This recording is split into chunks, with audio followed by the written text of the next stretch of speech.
Welcome back to episode 65 of Canes Local. We'll take a look at game 3, look around the league, and take a peek ahead at game 4 coming up next.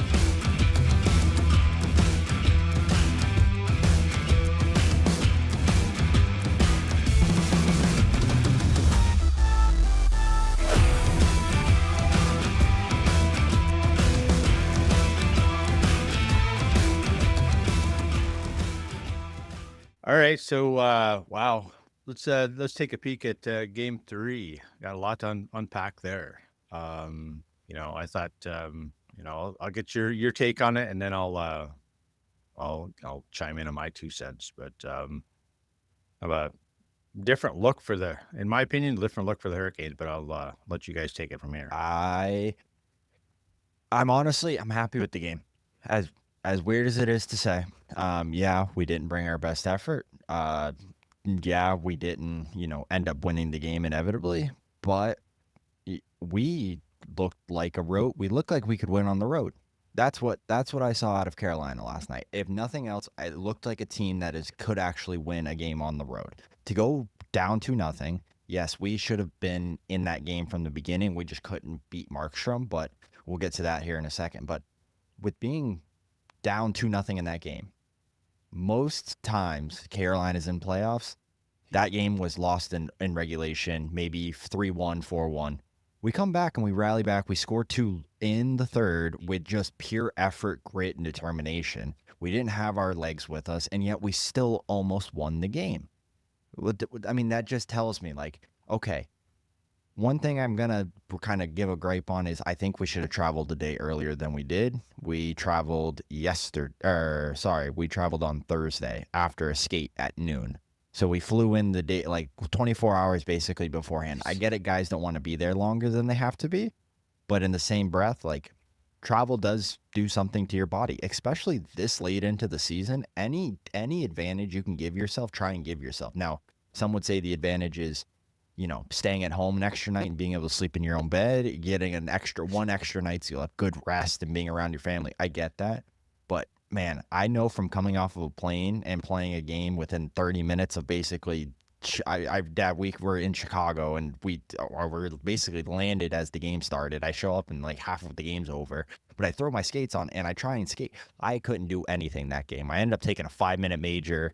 I got kicked out of the game. It was just an ugly affair. But I mean, to me, it's maybe travel the day before, but I just feel like we didn't have our legs. And at least certain guys didn't have their legs and certain guys did. And it was honestly surprising as to who the suspects were that didn't have their legs. Cause I thought one of the guys, and I made a big note, Jacob Slavin looked extremely tired last night. He did. He looked exhausted. And I'm nervous because if that man is tired, wonder why, then it's going to be a long, long, long series. This thing's going 7 because he's the Rock. And man, I don't know about you guys, but good Lord, we need some help. Yeah. Well, I mean, when he's playing with Father Time and he has to play defense, he has to play, defense for both pairings out there. What do you expect? At some point he's going to get burned out. It's tough to see it this early. Yeah, I thought he didn't look great last night. I thought it's tough though. I mean, like I said, after travel and obviously the grind of everything, I mean, I thought Freddie was phenomenal the whole night. Yeah. I mean, obviously the overtime goal, I think he should have probably had it, obviously, but at the end of the day, I still think he literally was the reason the Canes were. They should have had 7. So they should have had. Yeah, exactly. So I don't really put too much stock into that. But yeah, they just and the New Jersey was playing with 5 defensemen too. They were without Kovacevic for basically almost the whole game. Siegenthaler comes back in, logs a lot of minutes after being injured. Pesci logs a lot of minutes. I'm trying to think of who else. Dumoulin, I think. Yeah, Brian Dumoulin led the team in minutes last night. It was probably close to 35 or 40 minutes last night. But I know he led the team. Yeah. I mean. Yeah, I know. And I think Slavin, too. I mean, Slavin was up by the first overtime. I think he was upwards of 35 plus minutes, and I agree with you guys. I think they looked like they didn't have their legs. For the most part of the game, they showed life here and there, but and I think really what was really it was really evident in overtime. I mean, Yeah. really, really evident in overtime. Because the second overtime, as soon as they started, I was like, we're not winning this game. I said, somehow, some way, it's going to be a fluke if we do, but Yeah. we're not winning this game. And I'll go back to the being down 2-0, Kyle. I agree with the comeback, but what I really liked was because I literally said it on the couch when I'm watching the game, and I'm like screaming at the television. I'm like, for the love of God, Rod, put the second unit out there. These guys are doing absolutely nothing. Yeah. Then they come up the ice off the rush, and don't try to make a fancy play. Don't try to make. That was about as and set fancy it as a up. play as That you was can pretty get. good. Yeah. The passes. Yeah, They but the what I'm wide saying is passes that through were- triangle. I get it, but what I'm saying is they're simple plays. They're simple passes back and forth. I mean, whether you agree or disagree, that's fine. But they're simple plays that you don't try to set it up, work it around the perimeter, look for the perfect shot. They just worked it up the ice, and they worked it on the rush. They took advantage of the Devils giving them that opportunity, and that's what the second unit does. They don't look for that fancy play. They don't look for that setup. I think they just go. I think they just go. the word you're Mhm. looking for is that speed. Because whether we like that's as fancy as plays you can get, basically. I mean, tic-tac-toe right through the neutral zone, passing all their defenders, going right back and forth, and then being able to score. Yes, I get what you're saying. It is simple in the fact that it's just back and forth passing, but we played with speed. Like there was some intensity to pushing it up, and that's what the second unit does is they play with that intensity and that speed. So it was like it's yes, I knew exactly what you were saying, but let's give those two credit. That was an unbelievable play to pass it through four guys triangles on a penalty kill when all they're trying to do is hack and whack you, knowing that they're probably not going to take a second call. They just, I mean, tic-tac-toe right through it, like beautifully done. And then even on the second goal, it was just tenacity. That's all it was. It was just Svech being tenacious.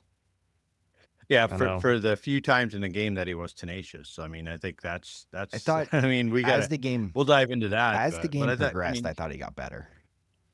I did too, but I still think soft plays, even into overtime. I think, he's always one of these little flip pass kind of guys that there's no real urgency to his passing, which I think is crazy. Because Fetch is such a big monstrous player that he can be.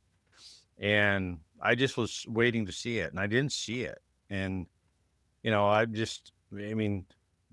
was glimmers, I guess. But the problem with him is that we got to have him consistently because he's going to be the difference, going forward. If we don't have him, I mean, we may make it through this round, but we're not making it through the next round. So, I think injuries have just kind of hindered him in that regard. Because if you look at like even KK, I mean, KK has been lucky because he's not had the injury bug go kind of through him, but he's taken 250 games before he's become a consistent NHLer, and it's like, okay, well, Svech hasn't gotten to that point yet. I get it, he's the same age, but it just takes time in certain people's game. But I hope it's there, and I know it's going to be there at some point in his career, whether it's in Carolina or not. But yeah, it's the hope plays. He plays hope hockey. He doesn't, it's not a guarantee, and in playoffs, that's what you need. You need guaranteed plays, and that's why certain players, I mean, i.e. Artemi Panarin, it's why sometimes he doesn't work in playoffs.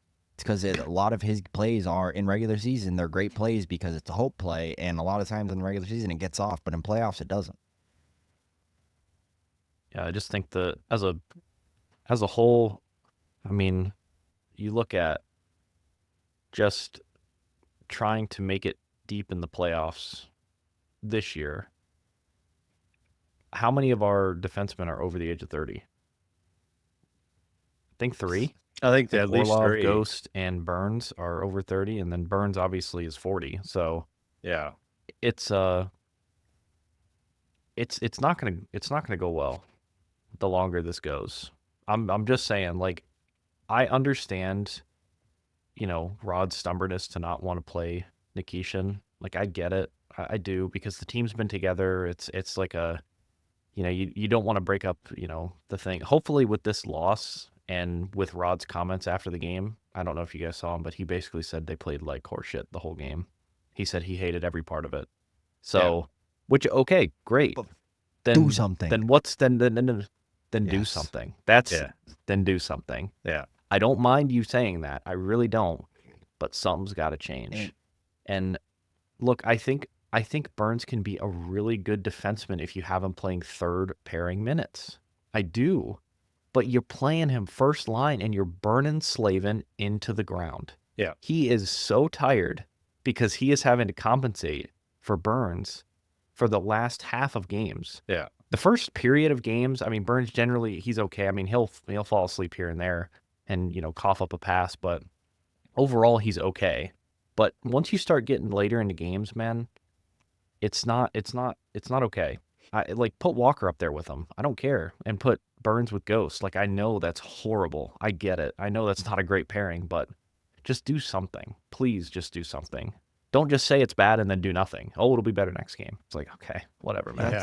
Like, I throw my hands in the air. That's my thing, is that the change in this lineup is not putting Jankowski in for somebody. That's not the jolt this lineup needs. This lineup needs youth. It needs legs, because we're starting to get exposed a little bit for our speed on the back end. I get why Morrow didn't make the jump into that role. I get it. The last 5 games defensively, he struggled. There's still some growth in his game, and it's on the defensive side of the bar. So I get Morrow, and I know we were griping a little bit on him. I get why those 6 guys are in.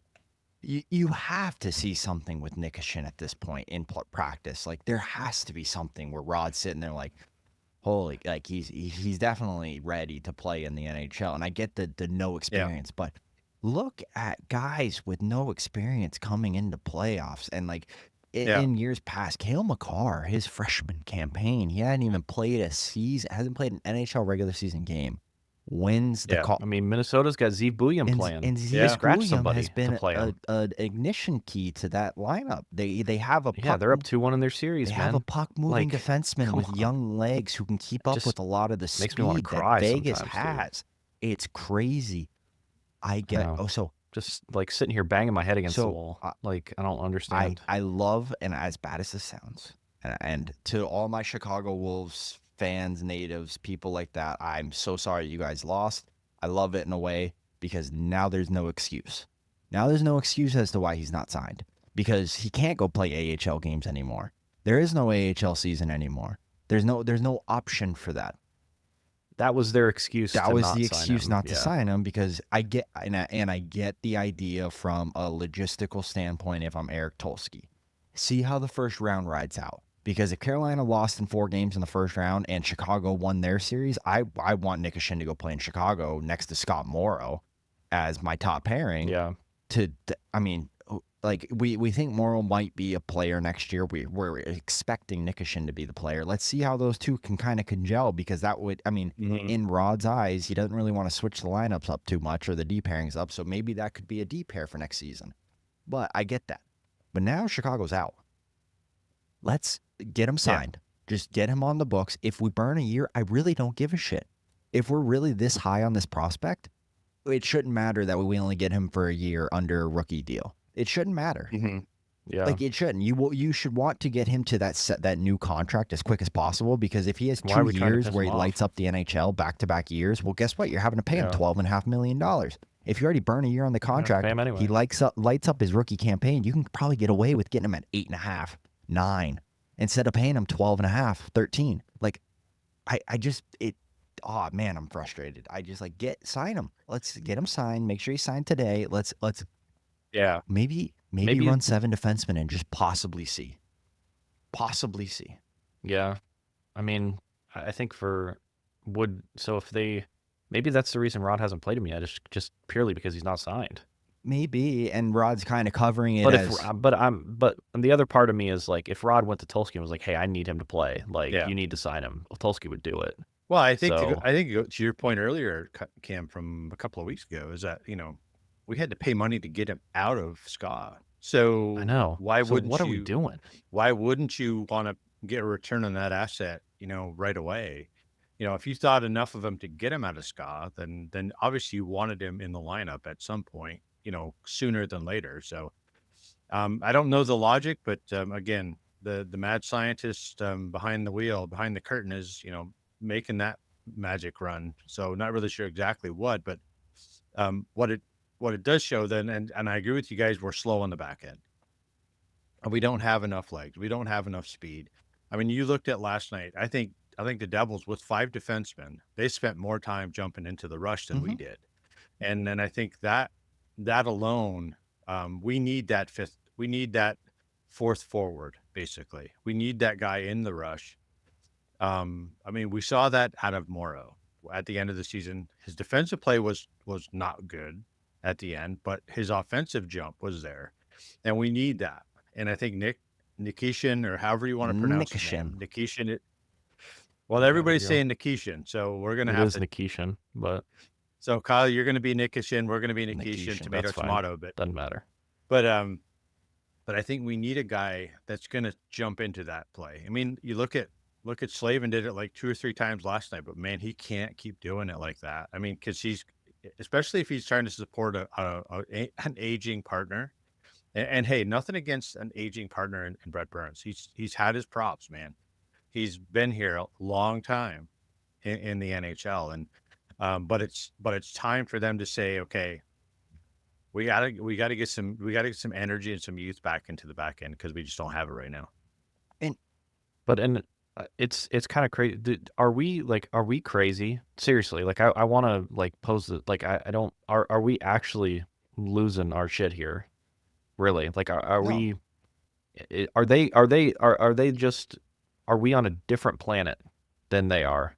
Because I'm really sitting here scratching my head as to why he hasn't A, been signed, and B, is not playing. Yeah. It doesn't make any sense to me at all. I understand the signing portion. And in my own weird way, I understand the signing portion. I really don't even. I mean, I guess I get Cam, it, but my question to you, if you had that much, to you, if we were to sign Nikishin and Rod's not going to put a guy into the lineup right away. He's going to have to see him in practice. He's going to have to see him go through reps. He's going to have to see him do it. Whether we like it or not, that's bottom line. Like, we've seen it time in, time out with Rod. You have to prove that you can do it before you get the time. You don't just earn time because of the name. So we already know he's not going to do that. Now, in that situation, if Carolina were to have gotten swept in the first 4 games of this series, and Chicago were to win their series, and we were to have signed Nikishin to the contract, he can't go play in Chicago. So we just burned a year on the deal without even him being able to play. Now, so I understand to an extent why we didn't sign him. Now there's no excuse. So if we don't sign him today or tomorrow and have the option at least to put him into the lineup, I don't get it anymore. Like, they have 24 hours for it to make sense in my mind, and if it doesn't change in the next 24 hours, then I don't understand it. Up until now, I do understand it to an extent. Do I think it's the right decision? No, but it's ultimately not our decision. But I understand it. Yeah, I know. It drives me so crazy. Like, I'm trying my hardest to wrap my head around, if I'm Dundon and I paid X amount of dollars to pull him out of SCA 1 month early, 1 month, not a year, not 2 years, not 8 years, 1 month. I am pissed right now.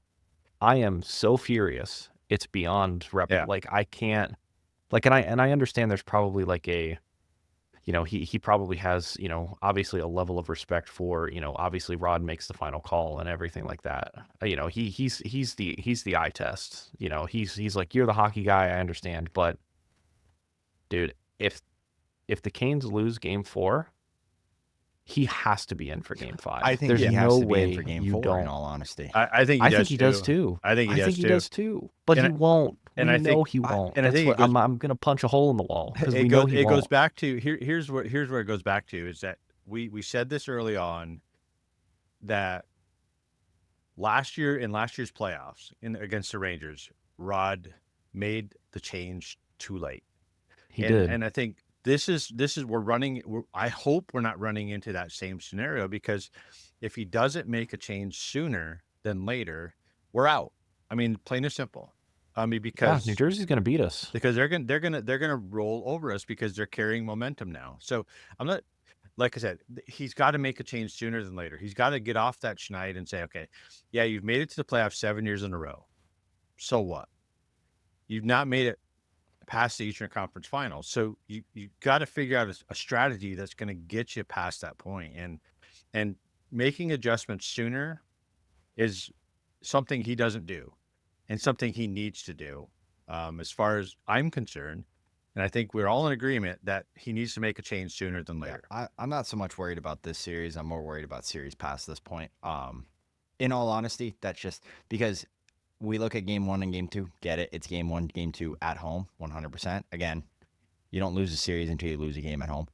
Last night was Carolina's worst playoff performance we've seen in a long time, and they still almost won the damn game. Like, they still forced overtime. Mm-hmm. So at the end of the day, I don't think New Jersey has enough everywhere in order to compensate. I think Markstrom stood on his absolute noggin last night, and so did Freddie. And it was just we had no juice in the third, but that was the worst game we've played. So if we come back with a 75% better game, not even 100%, just 75%, we're probably winning that game. Like, so that's where I'm like, I hear what you're saying. I don't think it's going to affect this series, but next round, when we have a healthier team in either Washington or Montreal's kind of buzzing right now, and Washington, they're looking healthy outside of Alex Protas, but like, we're going to run into a team where we have no answer to, because they're going to be which is exactly why we need to make the change now. Agreed. Yes. Because we can't make the change in that series. We have to make the change now to get some reps. You can't wait for an injury to make it's that. It's got to be a change, a system, or a team change, not just because of somebody's banged up or whatever. It has to happen now. The only way that Rod's going to do it, and this is what I think, this is my only prediction. If for some reason Rod will do it, it will be, he's going to go game 4 and he's going to run 11 forwards, 7 defensemen. He's going to put Nikishin into the rotation with the option to basically pull him out of the rotation entirely if he feels like he's not up to speed or something along. That's the only way Rod's going to feel comfortable doing it. He's not going to just place him in for a 6th guy unless there's an injury. But in game 4, hey, if we go 2-2 back to Raleigh, it is what it is. Again, I think we just have too much juice that it's not going to, once we get a little bit of life, is what it is. Let's run 11-7. Just get him into the rotation. Let's see where he's at. Because guess what? He gets into the rotation and he scores 2 goals in game 4, and all of a sudden we have a lead in the series. Oh, hey. Now it's like, we know he can do it. And then worst case, it's 2-2 going back home, where you have 2 games at home. It's a best of 3 series at that point. You know you can get the momentum back at home. And then it's just about getting that second game. Again, with New Jersey, I don't fear them right now. And yes, can they win the series? And now they're down another defenseman now, because Kovacevic is probably going to be out too. Yeah. They're getting run over in that department. And again, they're a really good team when they're healthy, but they're soft. Like that's their issue. It's been their issue for the past 4 years, is that they don't have enough of the grit factor around those softer players in order to allow them to get the ice. But we got to make them. Yeah, we got to change something. Yeah, I'm kind of. Yeah, I mean, if it doesn't happen, so I don't know. I think the 11-7 thing I understand. The problem is that if you get into a game like last night and you only have 11 forwards, that's, to be fair, I thought one of the wingers is going to be. I thought the forwards had way more jump than the D corps did in that overtime period. I thought the D was half of our battle, because our D could not break in the first puck overtime. Out. The second overtime, I knew, like Dad said earlier, everybody was gassed because we spent the last 30 minutes of the hockey playing in our own zone, running around with our chickens with our heads cut off, because our D could not break a puck out. Yeah, I know. It was, no kidding. It was all just soft play after soft play and soft clear, and it's just like was one thing after another. It was crazy, but and I think before we leave the Canes, which I think we're Yeah. kind of beaten game 3 into the ground. Two things from my side. And I know we said it earlier, but we cannot lose sight of how well Freddie played.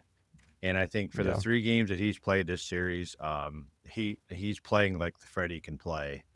You know, and I fully expect him to start on Sunday. I don't see that. Maybe you guys see a different world because he played a period and a half extra. Maybe they go to Kochekov. I think they do go to Kochekov. You know, maybe I they do do. too. Maybe that's his. Because it's I think So- they do, just because there's and OT. isn't it an earlier start game? Isn't it like It's a 3 3 o'clock. start. So it's like a quick turnaround. 36-hour turnaround. So yeah. in my mind, like I just said, I get it. Like you don't want to go back. I know you don't want to go back 2-2 to Raleigh, but you also don't want to lose Freddy Andersen for the rest of the playoffs. Mhm. So I'm going Kochetkov. It is what it is. Just kind of Yeah. throw a absolute bullet into the lineup. Yeah. See what fits, and then rotate around it for game 5. Like see what Yeah. works. I think put some guys together from that second power play unit, maybe Stankover and Hall on the same line or something along, because those guys have starting to build some chemistry. You know, throw Jankowski back into the mix. Maybe I don't know who comes out, but I really liked Roslovic's game. That's one guy I wanted to make big. God, we need a center, man. I don't think Roslovic won a faceoff Outside of last night. that, I like his game everywhere else on the ice. He in my opinion, he had probably arguably the most jump on the offensive side for us. He was the first on a lot of pucks last night. Yeah, I think the other guy too that had a little bit more energy than most last night. I thought Blake had a lot of I thought energy Blake looked too. real I think good. I think he was probably one of our better Mhm. forwards for sure. I think everybody else looked. I think to be honest, I think Martinook is hurt because he did not look like the same Martinook. Our forecheck wasn't there as the game wore on. He got crunched earlier in the game. I mean, Yeah, it he got did. an absolute sandwich. And I tell you what, you guys know you've been hit on the ice, but when you get hit on one side and then the other, that is absolutely it takes your breath away, and it hurts. I mean, it really hurts. People don't understand how much getting checked hurts, Yeah. especially when you're going speed. Then it's an Mhm. immediate stop. I mean, it just hurts like you wouldn't believe. Yeah. The So- best way to describe it is if you've ever been in a car wreck, like that's what it feels like. Like your whole body just tenses up sometimes, and that's what it looked like. It doesn't Yep. look like it was like maybe there is a central point to the injury or something along that, but there are times where you get hit. There's no central Mhm. point to a hit. It's just your body fucking hurts because your whole body just Yeah. tenses up. Like it Yeah. just all your muscles contract, and you're like, I'm just so tense everywhere. Everything is sore. Everything is painful. It's hard to move. It's hard to do all that kind of stuff. So he does not Yeah. didn't look the same. Yeah, so we'll see. You know, we'll take a step Yeah, I off was the gonna say, Hurricanes let's get now. to the rest of the league, boy. Let's take a look around the league. I mean, a lot of, I mean, I want to say unexpected or surprising, but man, it's playoff hockey. So you just never know what's going to happen, who's going to show up, who's going to disappear. I don't know if there's any series you guys want to talk about, but I think game in and game out. I mean, the LA series, LA Oilers series, it looks like it's going to be a home and home. You know, whoever's going to. I mean, if LA holds home ice serve, then they're going to win the series. But Edmonton looked good at home last night. You know, I think there's a handful of series. I mean, the one that's really, really, I guess now that I'm back at that I look at it, maybe we were wrong in our assessment, but I mean, that Vegas Minnesota series. I mean, Minnesota just, I think they're going to run all over them, honestly. I wasn't entirely wrong in my assessment because I did say that I think Minnesota has every chance to win this series. I think I said just in Game 7, I think Vegas has too much firepower. But Minnesota has been electric. I mean, you said it early. I think Cam won. I mean, a couple of weeks ago, but Kirill Kaprizov he's a heart winner for me. The way he impacts that team, it's amazing. I didn't realize how much of an impact player he was, but he truly is an impact player. He is Nikita Kucherov without having his Jake Gensel or Braden Point. Like Eriksson Ek is a really, really stout, unbelievably good hockey player, but I think he lacks a little bit in the point production side of things. Where if you get somebody like Boldy, I think is going to be that guy. I think Boldy is that guy. I think he's coming out right now. I think it took him a little bit, but man, yeah, I could see Kaprizov having 125 points a season, easy. Like if he stays healthy and him and Boldy stays healthy, yeah, for sure. I could see it. Yeah, like he is very much Nikita Kucherov in my mind. Like those two guys are just unbelievably gifted at just. I don't even know what they do.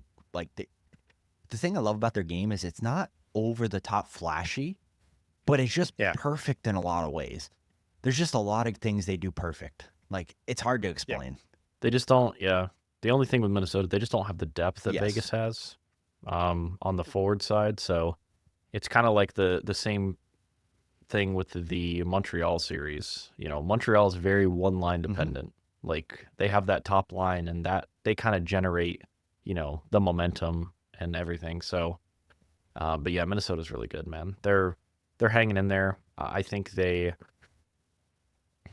obviously they're taking some risk with putting, you know, Steve William in as a rookie in his first game being game 1. I don't know if it's that big of a risk, man. Hey, look, well, we're not going back to Canes, but I'm not. Don't make me, please. I'm gonna lose my mind. There's gonna be a hole in the wall somewhere. I mean, like in the standpoint of Minnesota's defense before, because they were down. They're still. I think are they still down Brodin, or is Brodin back?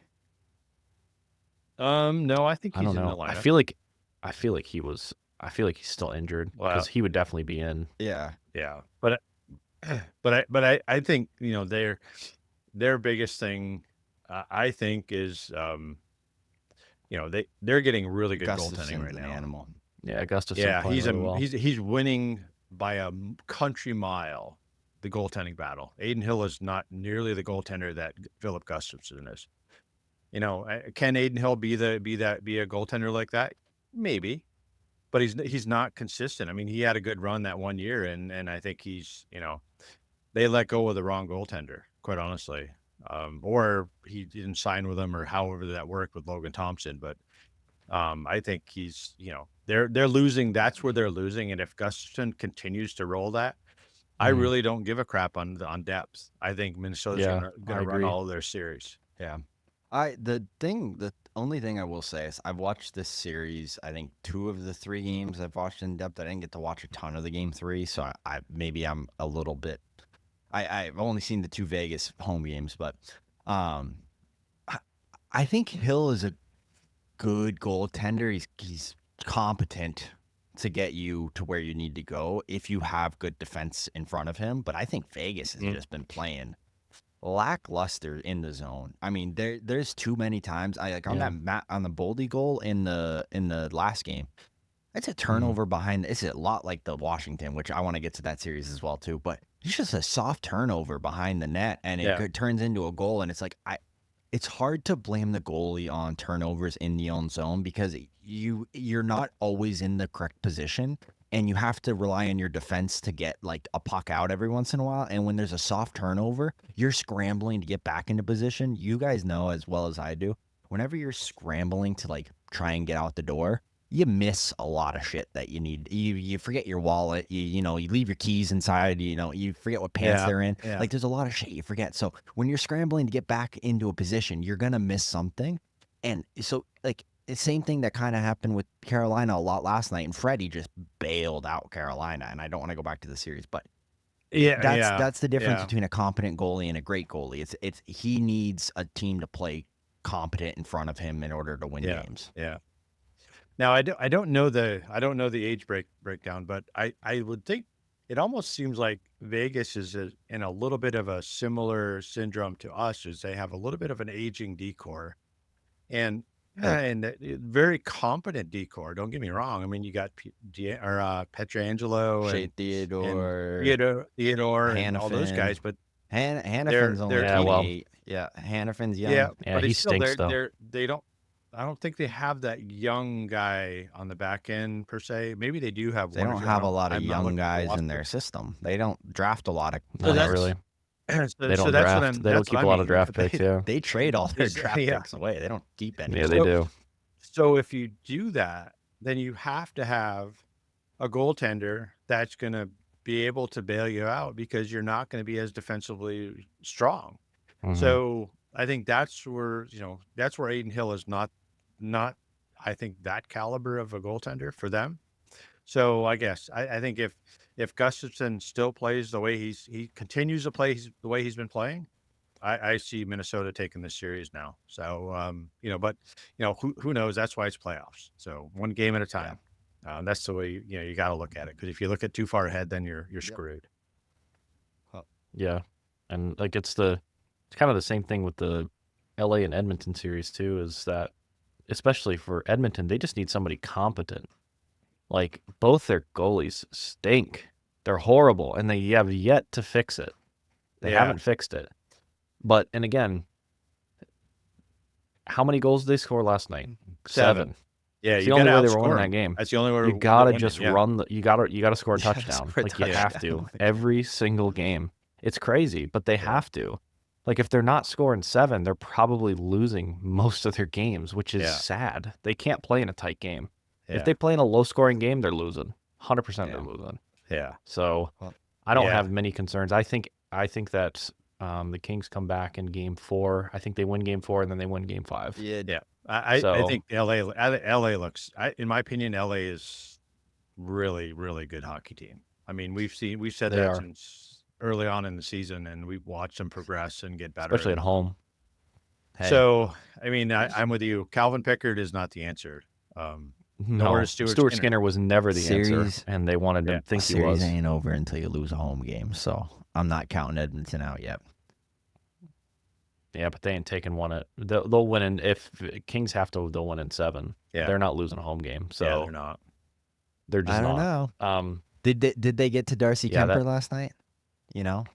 What happens if LA loses a defenseman next game? What happens if all of a sudden Quentin Byfield goes down, or what happens if Anze goes? There's a lot of things that can change in this series very quickly.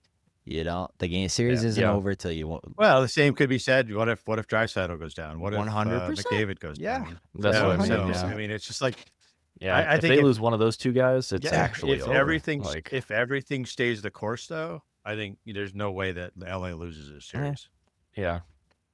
That's just my. I still got Edmonton. I'm still keeping Edmonton. Yeah. No, hey, that's the beauty of the game. I can't bet against those two guys, and they light up the scoreboard again last night. So, speaking of lighting up the scoreboard, how about the Washington Washington versus the Canadians? I don't know why I chose the city name versus the team name, but it works. But how about that game? Did you guys see the shenanigans in the box after the second period? Oh my goodness. There's a fight on the bench. Not to be unexpected, and that's but that's what I've said this since day one, that Washington bullies teams around the ice. And the team that pushes back on Washington is they're going to take them, no doubt. And Montreal's not laying down. They're not. They're a young team. Don't get me wrong. Do they make it past this series? I don't know. I got them in 7, but they're not taking a step back to the shenanigans or the being bullied around the ice that Washington's been doing all year. And I think they're making Washington look normal. And I think that's what, in my opinion, I still believe the Canadians are going to win this series. Especially Thompson's hurt again. But so is Montembeault. Montembeault went out but too. I still they both that left. Dow's kid. This is what I'm.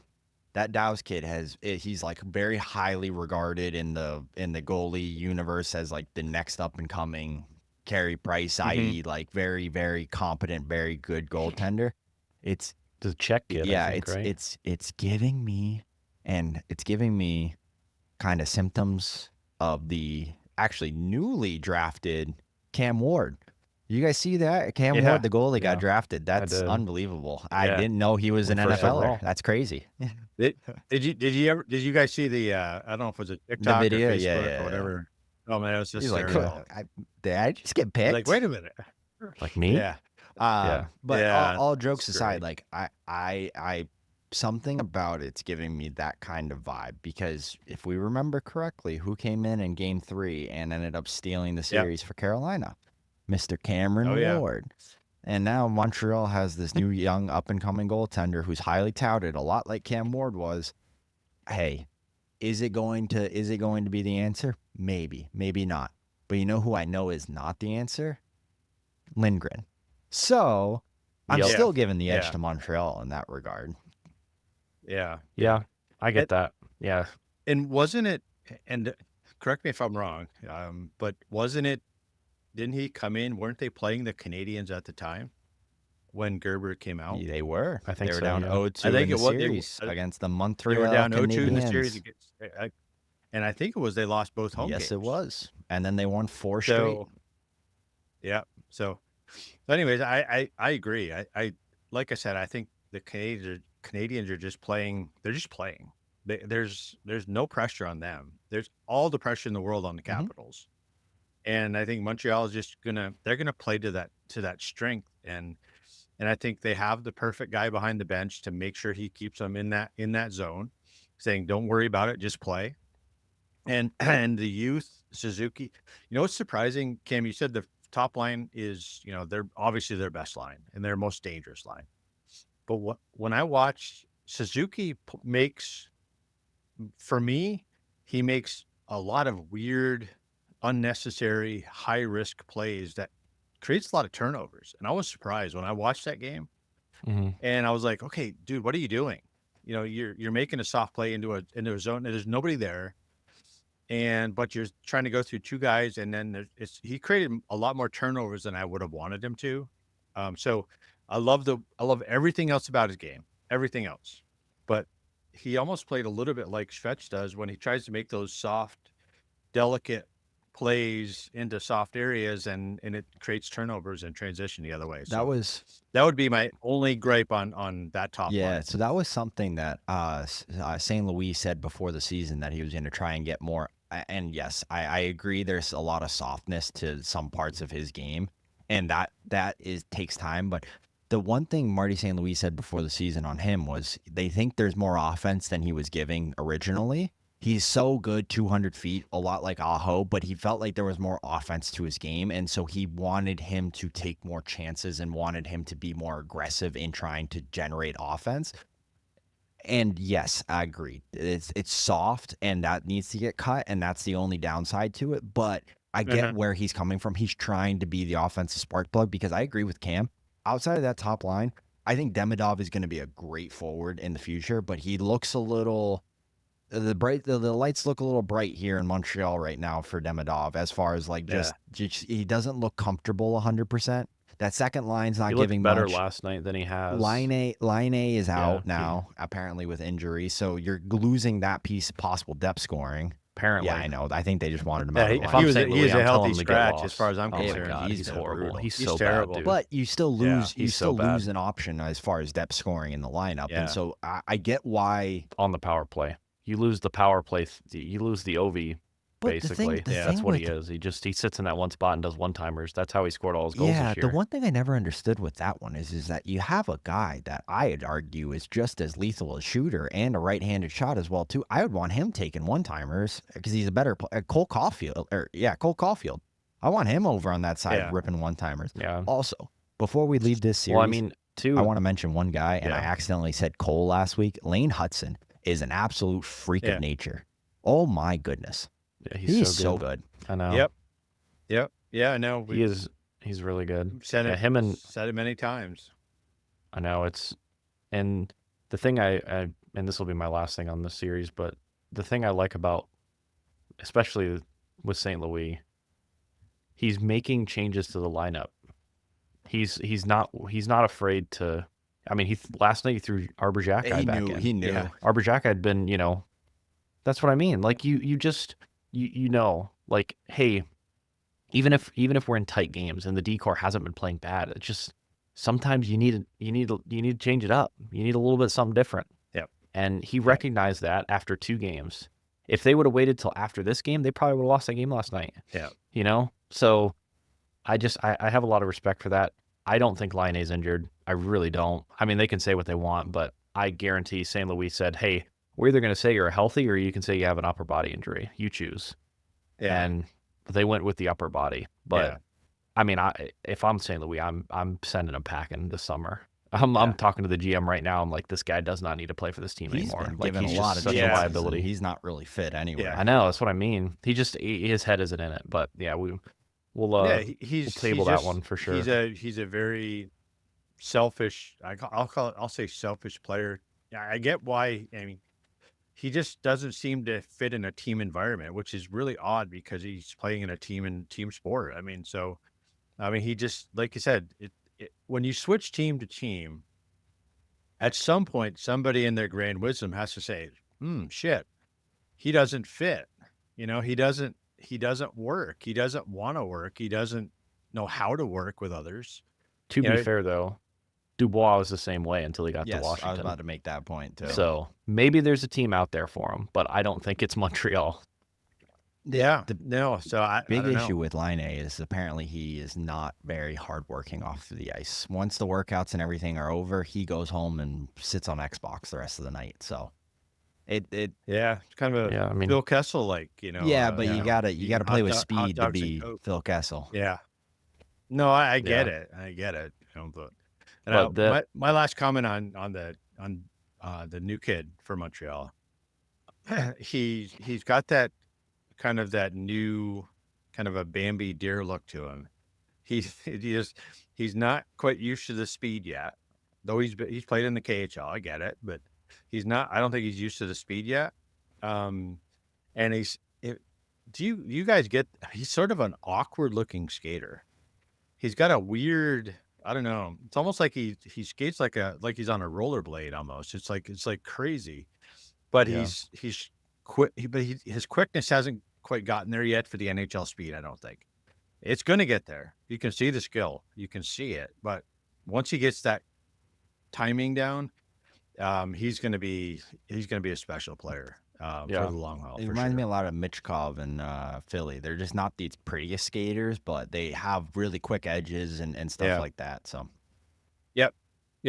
So anyways, any other series that you guys want to dive into? Yeah, I mean the Battle of Florida, man. For me, that one has been like, and like I said, we got there's still a couple other series that I want to talk about too. So we'll kind of try and keep this one short. But that one, I mean, I don't know if Barkov's going to be out. I don't know if he has a concussion or what. I know Hagel got a game, so he's out for game 3. I did not expect Florida to be up 2-0 in the series after first 2 games. I didn't expect it, especially without now they're going to get Ekblad back in game 3 as well. So he's coming back into the lineup. But it'll be real interesting the rest of that series because telling you, man, Florida, they play at 1:00 today. We're recording this on Saturday. If Florida wins game 3, they might sweep Tampa. I think they're going to sweep Tampa. It's very, very possible. It's crazy to think about that, but the top end guys for Tampa have been silent, nowhere to be found. Nowhere to be found. That's the problem Tampa still has is they don't have enough size up front. And it's a problem Carolina's going to run into too with certain teams. It's a problem that pretty much everybody outside of the only team that I really think can match it, and I don't think they have the mental tenacity to match it, is Washington. They're big. They're a big group up front, but Florida's an animal, dude. Yeah. To go into Tampa and to not have the matchup, not have last change, and still run roughshod over a really, really good Tampa team. I'm not a hater of Florida, but you gotta respect what they're doing, because there's no way around it. They're so solid up front. Bob's playing really well between the pipes. He doesn't really get tested. And then their I know, but he makes stingy. But he still makes the 100%. saves. But he makes the save. 100%. I mean, that's the thing. Is, he still makes a save when he has to make a save. So, are they all grade A's? No, but it's still he's making that save. Because you know as well as I do, when Bob's on, he's making the save. When he's off, those simple saves they're going in. So he's dialed in right now. So Anybody out of the East right now that thinks Florida is not a threat to win the Cup again, they're absolutely blind, because they they're are. really that good. Yeah, and I honestly, with the way they're playing now, they're gonna beat the wheels off of Toronto. Yeah. And it's not gonna be close. Yeah. Like, they are gonna absolutely run Toronto into the walls. The only thing Toronto did really well, and it really matched Florida in this regard, is they sized up their decor, which I think is going to help them. I think that's a big issue that Tampa's running into. Yes, they have a big decor, but Hedman doesn't play that big in regards. Like he doesn't play that heavy. Yeah. Chirnak plays heavy, but outside of that, like McDonough has been playing really well. He's been a good defender, but like he doesn't play that heavy either. And that's what Tampa's missing in this series is they're getting run over by the forwards. Like we want to talk about MVPs of playoffs, man. Matthew Tkachuk, whenever he's in, whatever team he's on, they're going to be a favorite, man. I knew, and I think I said this before the series started, that the series would be completely different, assuming Tkachuk plays game one. Because at the time, we didn't know. I mean, obviously, it was kind of up in the air whether he was actually going to be back or be healthy or whatever, but that guy is a gamer, man. He is just a gamer. Yeah. Like, at this point, who else would you want? Like, if you have your choice of riches, you pick one guy off any team in the NHL that you want with you on a cup run. Oh, for sure. It's hard pressed to say anybody other than Matthew Tkachuk is somebody you want. Yeah. Honestly. Yeah, the thing that he does too, and is all the little intangible stuff that you can see that he can put the puck in the net. He goes to the right places. He's always grinding it out on the wall, but it's all the other shit that he does that makes him an absolute monster in the playoffs. It's the little jabs after the whistle, the getting in the face of the right player at the right time, making a causing chaos when chaos needs to be caused. It's like he plays a lot. Here's my comparison. Probably not a fair comparison, but I'm going to make it anyways. He's like Gretzky was. Gretzky could see 2 or 3 plays ahead, 4 plays ahead. Tkachuk could do the same thing. He's like, okay, this guy's going. I got to get in his grill. I got to do this to this guy. I got to do this to that guy. I got to make this. He sees it, and he sees it, but he sees it from a different angle. He sees it from a different angle, and I think that's what makes him so absolutely valuable to Florida. And I agree with you. If he's out of the lineup, I think if he's out of the lineup, it's more of an impact than if Barkov's out of the lineup. For sure. I think without question. Absolutely. I think from that standpoint, I think Barkov is one of those guys that I want on my team every day and twice on Sunday. I'm not saying I don't want him on my team, but in a playoff run, I'll take him being out of the lineup before I take Matthew Tkachuk being out of the lineup. For sure. Just from that standpoint alone. So I think that's where, the comparison between Gretzky was on the point side, the goal side. He's on the other side, which is the nasty side of thinking 4 plays ahead to get to create that gamesmanship and get the other team off their game. And I mean, he's in the head of every single Tampa player. Everyone, like they're all. You could see at the end of game 2, they were all. He's the one guy. He's leaning over the side of the bench, just yapping at the other team. It's and awesome. All the Tampa players are yapping. It's back awesome at him. now, but if we play him, I'll hate him. Absolutely hate him. I mean, just the way it is. So, but you got to respect the guy.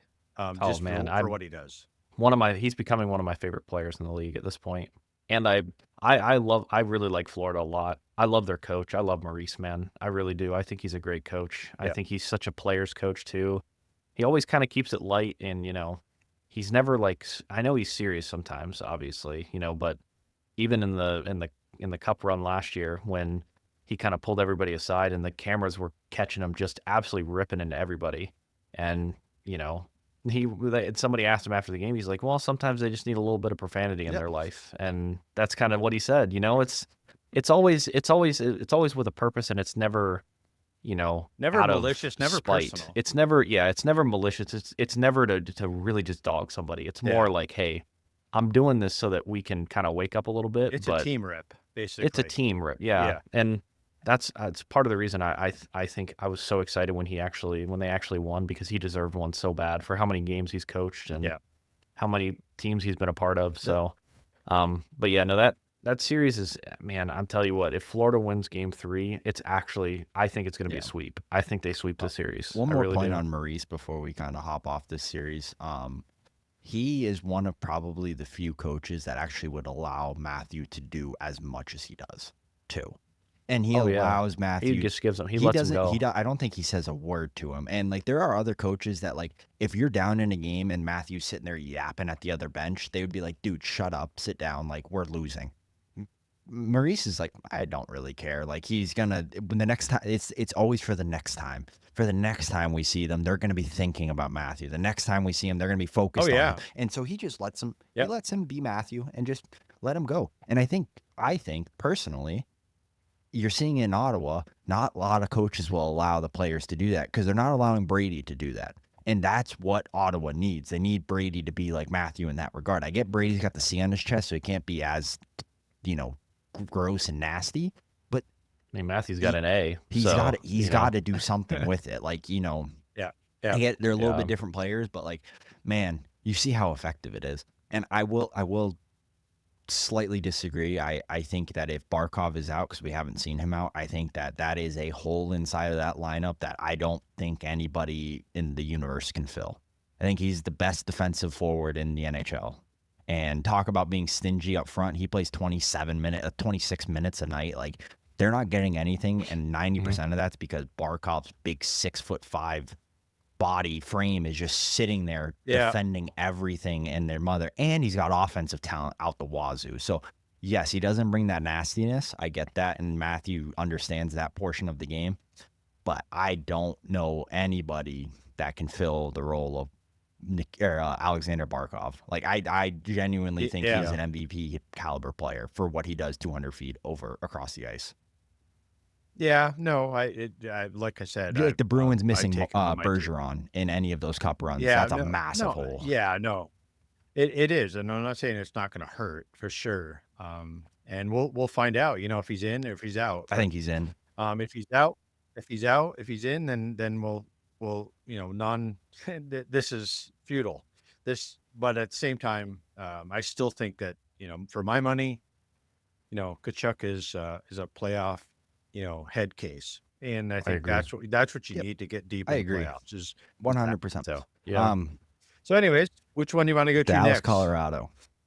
Because it looks like Colorado is missing somebody, and it looks like they're missing Mikko Rantanen from their lineup. Because, in all honesty, like that's what their lineup looks like. It's missing is just an offensive power horse. And granted, he's not doing much in Dallas, and I get that. But next to McKinnon, he'd have a bunch of points already in this playoff run. So they probably would have won this series series already. Up. And it would have been 3-0. It's just it's again, I get why Colorado traded him away, and I get he hasn't worked anywhere else. But like, I get he's kind of a McKinnon merchant. But you also have to remember, it's hard to play with those guys too. Like you're looking at Marty Necas, he's been sort of invisible this playoff run. Yeah, he's been electric skating wise, but like the no points, they're not producing anything offensively that's put up numbers. I get Ottinger's been playing out of his mind, but it's hard to play with top level players, and they had something going there and they broke it up, and now they're struggling a little bit. Now granted, Dallas has yet to lead the series for longer than 30 seconds, but they're winning games. Yeah. 2-1. Yeah, no, I just thought Colorado was gonna be too much for them, given that they were without Heiskanen, and I don't know if Robertson's back in the lineup or not, but without him, I thought it was gonna be too much. But man, guys like Duchesne and all that whole cast of characters, man, they're playing with desperation. They're playing, like they for sure want to win this series. And Colorado they're not getting the offensive power that I expected them to.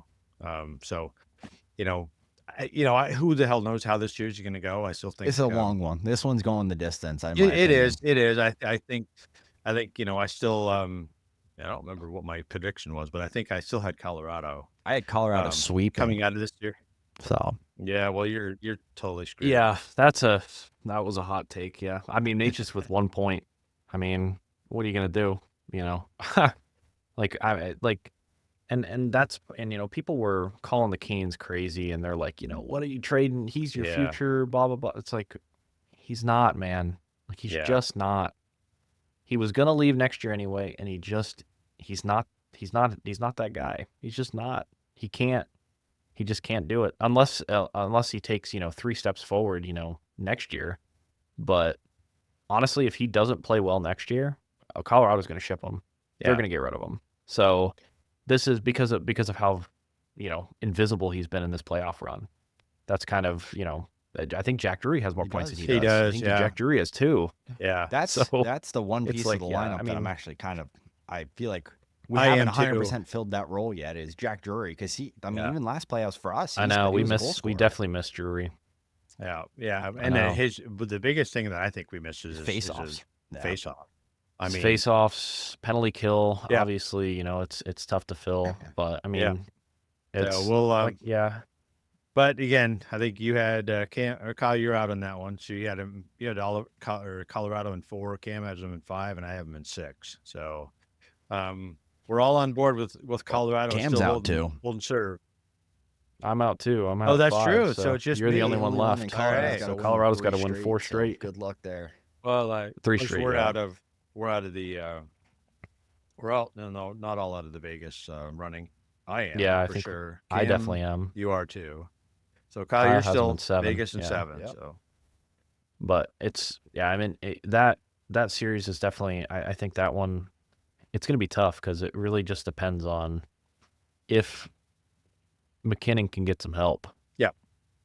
If he can get some help, they got a shot. If he can't get any help, if Nate just stays just completely absent, I don't think they win another game. Yeah. I think they lose 2 straight. So it's going to be tough for them. And I think I don't remember which one of you said it last week, but playoffs are just different because defensively the teams get so much tighter, and it's not as free flowing a game. And I think a guy like Marty Necas, when the defensive side of the game tightens up, that really is where you're exposing a player like that has to play that free flowing game with a lot of space, a lot of time. And when your tight gaps get tighter in the playoffs, everything gets tighter in the playoffs. It really exposes a player like that. And McKinnon, as good as he is, he can't do it on his own. It's kind of like the same way I feel about Edmonton, is that McDavid and Draisaitl can't do it on their own. And I know, Kyle, you believe differently, but that's okay. So I think they're falling into the same syndrome there, that even with Cale Makar in the back end, they just have to play a different style. And I don't know that Marty Necas can fit that style, because that's where a guy like Mikko Rantanen was so good, is because he can play in that grindy style, in tight, tough. He's a big body. He's strong. Not the greatest skater in the world, but I think he's a little bit top heavy, quite honestly, and he kind of falls down a lot easier than most should, as big as he is. But so anyways, we'll see. But one final note on that series. Gabe Landeskog does make his return. I think that if there is one person that can really help Nate McKinnon, it's going to be Gabe Landeskog. I don't think he was super duper effective in his first game back, but again, it's his first game back in over 1,000 days. So give 1,000 games, not games, but days. But give him give him a little leeway. We gotta give him some rope. A little leeway. We gotta give him some rope. I think he's gonna come back. Val Nichushkin needs to step up as well too, because if they want anything, he's got to be electric. So, again, outside of that series is, I think, still gonna go the distance. I think it's gonna go to 7. But final series that we have not talked about, I think, outside of the Toronto-Ottawa series. Toronto-Ottawa. To me, that one's wrapped up. I think Toronto wins it in 4. Yeah, so I think so too.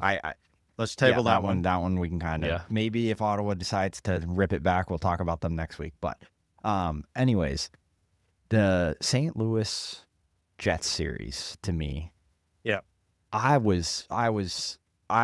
think last week you guys are both were like, I think the series is over. And I was like, I don't think it's over. You're not over till the things lose. I still have, I think, the Jets winning in. Wait, what? Hold on. Let's go back. I think there's one person here that had the Blues winning in 7. I don't know who that is. I can't remember. The Blues in 6, yes, Cam. but Cam.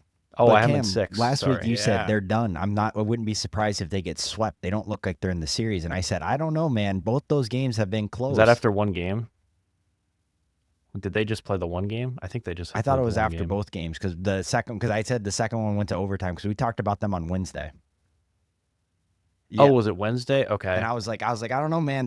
Both the games were close. They looked brutal on the road. So they looked really good at home last night, though. Yeah. They looked really good. So you're still in it, Kyle. So you have the Jets in 5, and I have them in 7. Jets aren't taking it in 5. I'll say that. I'm just gonna be honest with you. Yeah. No. Not after last night. I mean, Cam No. Fowler's got what, 7 points? Yeah. He's leading the think, yeah, playoffs in 7 points right points. now. He's been electric. Nice. But- Tied for Tied, second. sorry. But yeah. That's another one though. It goes like Jordan Binnington. We said that he's sort of an NHL or a playoff goaltender, but even still, he hasn't looked like that level of goaltender at the moment. So they had to outscore Winnipeg. It was like 7-4 or some stupid number Yeah. like that. Buchnevich had a hat trick. Yeah. So I think that's where the, if Binnington can get into that form, I fully think that they can take the series, but I don't think I've seen enough of him yet to say that St. Louis is going to outscore or have those kind of games against Connor Hellebuck Very often. game in Yeah. and game out. So I think that's the difference is so now it becomes Binnington has to, as he gets into a series, he has to build that wall about him. And he has to be that player for St. Louis to get out of this series. And I haven't seen it yet. But again, you're not going to have another game like that against Connor Hellebuck. So I would say that's a one and done. So you got to park it and then remap for game 4. Because that's one of those series that Winnipeg they got a lot of firepower. And they're not going to give you those games very often. So you have to make sure that you're stingy, your goaltending is stingy, and you just have to, outwork them. And you'll usually get on the good side of it, but man, you're not going to have that kind of game again against Winnipeg. Like I said at the beginning of the series, Connor Hellebuck is elite with elite defense in front of him. Go back to his 2019 run, look at that D-core versus this D-core now. I promise you it looks a lot different now versus then. Look at that Team Canada D-core. That's about as good as you can get in front of you. Again, he's good with elite D-cores in front of him. Again, they give up too many grade A's. He's good. He's a great goaltender, but he's not top 10 or not top 5. I'll give him 5. Like maybe in the top 10, but he's not a top 5 goaltender in the league. Like those guys can stand on their head when a team needs them to stand on their head. And I don't have that portion of Binnington. When he has really good teams in front of him, he can be electric and he can steal you some saves, but he's not stealing your games. Yep. Yeah, no, for sure. And my last note on Winnipeg is, and I've watched a handful of games here recently with them. I hadn't watched them all year really, but I really didn't know how good he was. But Josh Morrissey is a really good defenseman. He's just so good at getting the puck up the ice. Norris votes last year. Yeah, he's a little bit undersized, but so what? I mean, he does so many good things. He plays bigger than he is.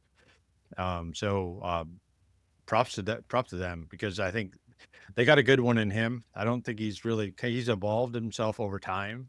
He's gotten better and better year over year, which is nice to see, especially as a defenseman. It takes a while, but that's like I said, it's really going to come down to how Binnington plays, is whether or not St. Louis can extend this series or even get through this. You know who could really use a guy like Josh Morrissey? The team that drafted him, the New York Rangers. They could really use him. To think that he got traded for Jacob Trouba. You guys, that was the trade. Yeah. Josh Morrissey for Jacob Trouba. I'm pretty sure they ended up sending Morrissey and like a first for Jacob Trouba. So that one worked out real well. Yeah. But all right, you guys want to talk about Toronto series? I mean, that one to me, the Ottawa just got got nothing really to fight back with. Yeah, I don't think Ottawa's got much left. They're young team. They're trying to figure it out, and I just think I Toronto's wouldn't be too good, surprised if they so. steal one. Like if they steal game 4 and Toronto ends up winning in 5, wouldn't be surprised. But I could easily see them sweeping as well too. It'll be like a 1-0 It'd be win or something like that. It'll be something. Yeah, they're not gonna put like a peg on Stolars. So I think in all honesty, but yeah, that one's pretty the much only over. team in the East that could possibly beat Florida right now. I'll say Carolina because we're a Carolina podcast. I don't necessarily 100% believe it, but I'll say it. But the Toronto Maple Leafs could actually match up nicely against Florida just because they don't give up anything defensively. Like they're very stingy. Now, granted, that's different when you're playing against the Rats of Florida, but as of right now, they look pretty stout defensively. Now the offense just has to continue because it kind of starts and stutters. My only pushback on Toronto is against a team like Florida is goaltending. I just don't know that Stolars been getting it so far. or Walk. No, I get it. I do. I understand, and the eye test says I'm wrong. But man, going up against Bob in a playoff run, you got to be elite every single game. Yeah. And I don't know that Stolars is there, but again, the eye test right now says he is, but it's got to be consistent over a tougher opponent than a team like Ottawa. To be fair to Bob, we were saying that about Bob going into that Boston series 3 years ago, where we were like, he's got to somehow be elite, and we don't think he can do that. So, and now look where he is. He's a Cup champion, probably arguably in the top 3 of goaltenders in the league right now. So. No, for sure. So hey, I hope I'm wrong because I do like Toronto. I do like the way their makeup. I mean, I'm a big fan of their coach. I like the way he coaches. But playing up against Carolina, obviously that's a different story. But at the same time, we'll see what happens. So anyways, anything else? Final shift around the horn here. I'm good with other series. Comment? We could just really quickly hit on the game 4. What we got to do better. We need to change the lineup. But outside of that, what do you guys think we got to do better? We got to start on time. We got to get our legs going right away. I think for me, Freddy's been good, but to your points from earlier, I think I do now agree that I think Kochetkov gets to start because of the overtime run. But I think we just have to start on time, and we have to get to Markstrom early. We have to make his life miserable. We have to get traffic in front. We have to play like Steph Nason in front of the net. We have to just work the crap out of him, or play like Eric Holla. I mean, everybody in Carolina hates Eric Holla. I get it. I do. I understand. But you hate a guy like that because you want him on your team. And he's just like one of those guys that he's a pest. He's always in the mix. He's always creating chaos. He's always doing stuff in front of the net, the goalie, taking liberties when he needs to and when he can. So I think we just need to do that with Markstrom. I think you mentioned it last week, Kyle. I don't think we've broken Markstrom yet. And I think we need to break him. And we need to break him early. We need to get a couple quick on him, but we got to keep our foot down. And I hope the energy is there in game 4, because if it's not, then it's going to be a long game. I think that one also could go extra innings. But for me, it's just starting on time. Yeah, I mean, if I speak, that's kind of how I feel. There's no science of what's going to happen. The only change in the lineup I see is probably Kochetkov's going to start. Rod's going to run the same damn lineup that we're running in this for somebody. No, I don't think that either. Rod's, dude, I'm telling you, man. I wish I was. I hope I'm wrong. I really do. But how many years in a row do we see this, man? Because you know why? Because he's not going to do it when he needs to do it. He's not going to make the changes when they need to be made. He's going to make them after they lose game 4. That's and then we're tied in a series, and then he's going to make them, and he's going to be like, oh, well, I got to change it now. I don't have a choice. It's like, well, you had a choice after game 3. Yeah. So, yeah, I mean, Nikita needs to play. Burns needs to play third line minutes. Scratch Ghost. I don't care. Like if we're really scratching a guy and you don't want to sit Orlov or Burns, the Ghost is the next one up As for of me. right now, I don't necessarily want to sit Orlov. Yeah, I think I think he played okay. So far. I think he's been playing pretty decent. Yeah, there's still I mean, he got on that interference penalty. He was just getting. I mean, he just got outskated. And that was still brutal. Those but instances, but overall, I've really kind of liked what he's added. He's been very physical. Yeah. He's been hitting everything that moves. Yes, he's missed a couple hits. Yes, there's been a couple D zone errors, but thought him and Chatfield have probably been, at least last night, were probably our strongest pair. I mean, they were on the ice a lot. Ghost and Walker, I thought, had a tough night last night. I thought Slavin and Burns had a real tough night. I thought Ghost had a tough night. Ghost had a tough night. I think Walker has been pretty consistent. I don't think he's been that bad. One of the goals was completely on Walker. I think when he's bad when Ghost makes a mistake. Like when Ghost... Heishier's first goal is entirely on Walker. He lost him in the neutral zone, and then he gets a breakaway and ends up going down and scoring. That's all. That's entirely on Sean Walker. Okay. So that's where I'm saying they both had rough nights. I agree. I think Walker overall was better than Ghost, and I think Ghost does hurt that pairing for sure. But there's no ifs, ands, and buts about it. Ghost lost his guy, or not Ghost. Walker lost his guy on that first one, which, again, was shocking to me as well, too. But I was like, that was, I mean, hard to say that's on Ghost because Ghost goes to grab his guy like he's supposed to, and Walker loses his guy coming up the ice in the neutral zone. Hischier goes in on a breakaway, and the only guy really outside of Jesper Bratt that you don't want on a breakaway for New Jersey is Nico Hischier. Yeah. So like that's where I had the slight gripe with him, but yeah, I agree he's been good. But yeah, I thought Slavin and Burns, man, you could have parked those guys on the bench. I would have been kind of okay with it. Now, granted, I think Slavin's I think you put lacking because of Burns, but the second goal was Jacob Slavin getting walked by Jesper Bratt. He just got beat with speed. Yeah, it was completely. That was what caused it. Yeah. That's a tough one to go 1-on-1 with. And then Burns is standing behind the net. Yeah. Just doesn't help. I know. It wasn't pretty passive. Again, if I could literally like there, this whole room would be on fire if I had my choice of words that I could use, on a public platform. But I'm telling you, man, like it's so frustrating to watch as a consumer of a lot of this team, like a watcher of pretty much every one of their games, just like, and I go back to this point of like, are we crazy? Like, No. Are we genuinely like, are we just completely off our rocker? Like, if we had, and I'm not, don't cook me for this, please. But if we had any other coach behind the bench, I think Nikishin's in the lineup. That's all I'm saying. Yeah. I just don't cook me. I don't want Rod to be fired. I don't. I love Rod. I do. But if there's any other coach behind that bench, if Maurice is behind the bench, Nikishin's playing. Yeah. If Cooper's behind the bench, Nikishin's playing. Yeah. No, any other coach, man. I'm telling you. I don't disagree. Yeah, I don't disagree. I think that's the shit that drives me crazy with Rod. I love him otherwise. I love his intensity. I love the ways he galvanizes the group together. Yeah. He's the leader, which I love. I do. But goddamn, he makes me want to just. But leaders run my head into the wall. They have to make tough decisions at times. I know, and he hasn't shown he could do that. You can't worry about. Crazy. We can't worry about the outcome or the result. You have to make the decisions best for the team, and I think. He makes those decisions, but he always historically makes them too late. So he needs to make them sooner. From my side, if he scratches Ghost and Nikishin comes in, throw everything I just said out the window. He broke the chain. He broke the chain. 7 defensemen.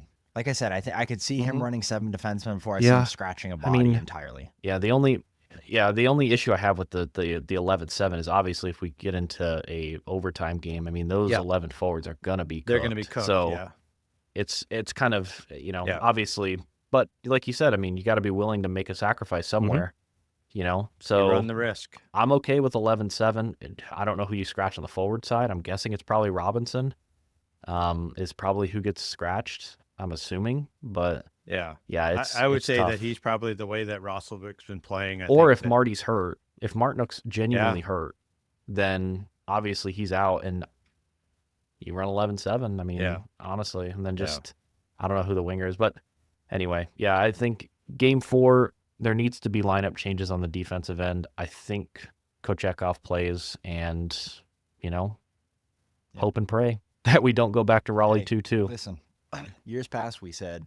Rod, you never make changes. Last year he did make a change. It was just a little bit too late into the progress, but at least he made a change. One game too late. It was game 5 of that series. One that game he too made that late. change. We were already down 3-1 at that point, though. Again. Yup. It happened. It just happened too late. Rod, it just needs to happen earlier. And again, it's always a learning curve for everybody. And Rod will be the first person to tell you this. And it's a risk. It could blow up in your face, but at least you're willing to make the change. Rod is, we always forget that Rod's really first head coaching position has been in the NHL.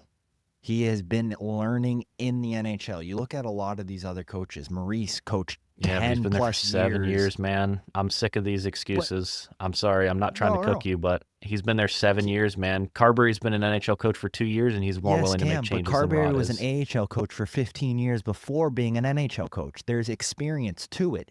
I mean, I suppose, There's experience. I mean, I to it. guess, but Rod was also the assistant. Yes, but I mean, Rod was the assistant for Mueller for 6 100%. years. So he's been an NHL coach really for 12, 13, 14 years at this point. It's different running an offense or just running a group as an assistant coach where your job is entirely different than running a head coaching position where you are in charge of the call. Jeff Daniels isn't in charge of the call. Tim Gleason isn't in charge of the call. You are the one in charge. You're the one that has to make the hard decisions. And for the first 4 years of Carolina, there wasn't very many hard decisions to make because that was our lineup and that was basically who we had. We didn't have guys waiting in the wings with the high prospect ceilings. We didn't have those guys. And now we built an organization to get to that point where we have to make hard decisions because not only do we have prospects, we have players in the lineup that are respectable players as well too. He now has these hard decisions that he hasn't had to make before. It's different. It's different being an assistant versus being a head coach. Everybody in the NHL, Maurice had 10 years of coaching experience, head coaching experience before making the jump to the NHL. Rod hasn't even had 10 years of head coaching experience. So like there's going to be mistakes still in his game. I get it. You don't want the excuses. It's been 7 years. I'm fully on board with you, but let him prove us wrong. This is his 7th year as a head coach. Now is the time where he has to start making changes. He hadn't made changes the 5 years previous, and he finally made changes last year. We changed our whole D zone basically for that New York series, but it was way too late in the series. Give him some time to be like, okay, I have to make that adjustment, but I have to make it earlier. He proved himself right last year by making that adjustment because we ended up winning 2 games. But again, he proved himself right. It was just too late into the series. Now I think he's learning that, hey, I got to make that adjustment. I got to make it quicker. Granted, if he doesn't change anything for game 3 / if we lose game 3 and he doesn't change anything and nothing changes game 4 and nothing changes for game 5, then I'm with you, Cam. He's lost the plot. I don't get it. But if we do stick with the same lineup game 4, for some reason we lose and literally nothing changes for game 5, it lost the plot. But within these next 2 games, if we don't win next game, he's got to change something 100%. I think he needs to change something for this game, but we're still up in the series. Like it's different from last year because we were down in that series. We were down in a hole 2-0 going to Carolina. That's when we needed to make the change. Well, I think my final comment on that is that, he's got to do something. He's got to change the way he does things as he progresses, as he gets more experience. I'll give him that. I'll give him a little bit of rope, but at the same time, you can't take every 5 years. You got to make a change in your style, and so it's got to be sooner than later. I think a lineup change in waiting until a lineup change in game 5 is a mistake. I think it's too late. It'll be too late. Because you don't want to give New Jersey momentum, because they're a team that has nothing to lose, 0, because their lineup, they're like a mash unit. They're down to 4 or 5 defensemen. I mean, elite level defensemen. Now they're gonna have to call up American League guys, and they're without Jack Hughes. So the Canes have no excuse to not win this series. It'll be theirs. If they lose it, it's on them, obviously. But they're coming up against a depleted team, and if they play like that against teams in the next round, assuming we make it through that to the next round, we're gonna get walked over. So they have to start making changes now to get them ready for the next round. All right. Well, I got no trust in him. Unfortunately, I have no trust that he's going to make any changes. That's my last thing. So, anyways, all right. We'll close for the week. Appreciate everybody for hanging in there. Those that have stayed till the bitter end of this this montage of around the league.